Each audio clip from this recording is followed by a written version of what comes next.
Have you ever wondered about some of the strange and unusual traditions that businesses follow? Why do certain companies insist on maintaining odd practices that seem to defy logic? Well, stay tuned as we explore some fascinating but bizarre business traditions, the reasons behind them, and the lessons we can learn. You don't want to miss today's show. Welcome to the Ask Ralph podcast. We're listening to an experienced financial professional with over 30 years of experience can help you make sense of confusing questions, current headlines, and industry trends about taxes, small business, financial decision-making, investment strategies, and even the art of proper budgeting. Ask Ralph makes the complex simple by sharing his real-world knowledge from a Christian perspective with all things financial. Now here's your host, Ralph Estep Jr. Welcome to our Wacky Wednesday show. I'm so glad you chose to join us. I just want to thank you for listening and supporting the program. It's listeners and viewers like you that make this program possible.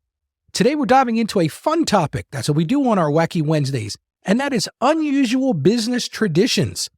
All companies develop their own unique cultures, but some organizations take it to surprising extremes. From wacky rituals to questionable policies, these eccentric corporate customs often leave outsiders scratching their heads. However, as odd as these traditions may seem, they are usually logical explanations and valuable takeaways behind the madness. It's another cold day and rainy day here on the farm, but the showers of today promise to green up our pastures so the cows will be enjoying those luscious pastures soon.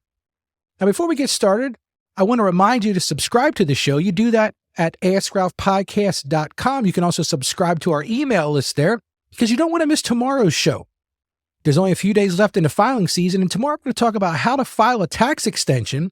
And don't forget, like I said, that tax filing deadline is just a few days away on Monday, April 15th. I also want to remind everyone that we are now releasing a video version. Yes, you can see my beautiful face on our daily podcast on YouTube and Rumble.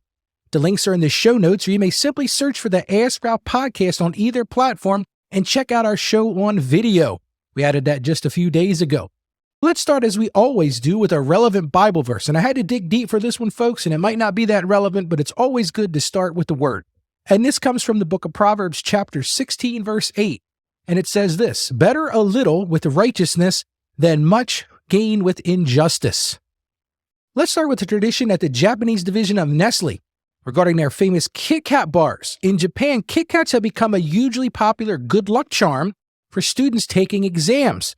This stems from the fact that the name sounds similar to the Japanese phrase Kito Katsu, which translates to surely win. As a result, Nestle decided to capitalize on this quirky superstition by releasing specialized Kit Kat flavors in Japan every January and June.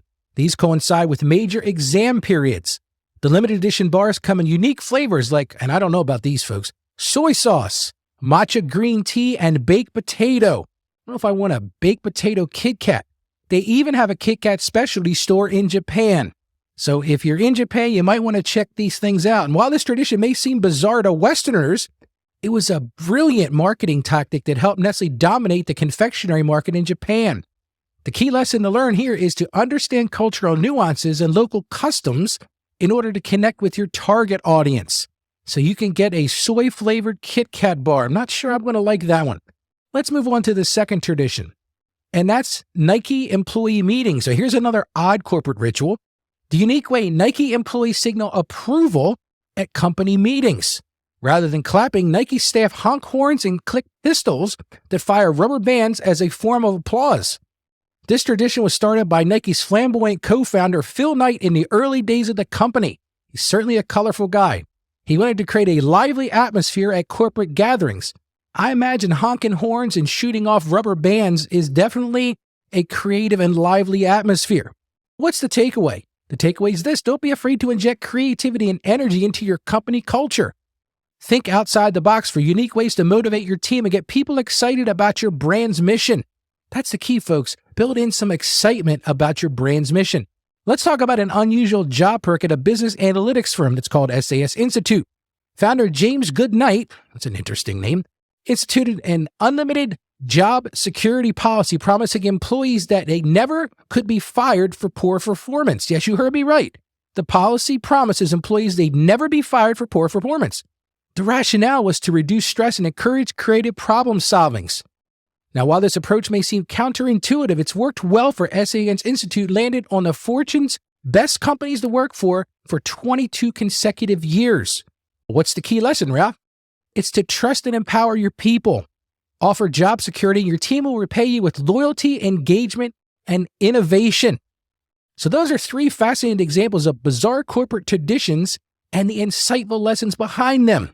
While they're unusual, these customs reveal important principles about understanding your audience, building a lively company culture, and earning employees' trust. So, as I always do, I want to give you some action items. If you found any of these strange business traditions thought-provoking, here are some steps to apply what we learned. And that's number 1. Identify a quirky habit, ritual, or policy at your company. Reflect on the root purpose it serves. See if you can gain insights into improve your business. I think that's a great plan. Number 2, brainstorm creative ways to energize your team and reinforce your brand identity. Fun customs engage employees and promote community. I believe that is 100% accurate. And number 3, examine your management style. Are you instilling a sense of job security? Employees need reassurance in order to take smart risks and innovate. You've got to build that culture. Number 4, challenge assumptions. Sometimes unconventional approaches are highly effective. You don't want to be afraid to experiment with bold new ideas. Before we wrap up, I want to remind all of our listeners to visit our podcast page. You do that at AskRalphPodcast.com. There you can leave a review, share your thoughts, or even send us a message with questions for future episodes. Maybe you'll be able to share some of the quirky things that happen at your company. Make sure while you're there, you join our email list so that you can get a daily reminder email what we're talking about on the program. You can also schedule a consultation with me if you want to discuss some specific financial circumstances. And here's the thing. I want you to share our program and share this episode. If you know someone who needs a laugh and you found this humorous, do me a favor and share it with them. That wraps up our look at some odd and enlightening business traditions. Hopefully you now have fresh perspective on audience targeting, corporate culture, and employee empowerment. Every company has its quirks. The key is using them strategically to enhance your business.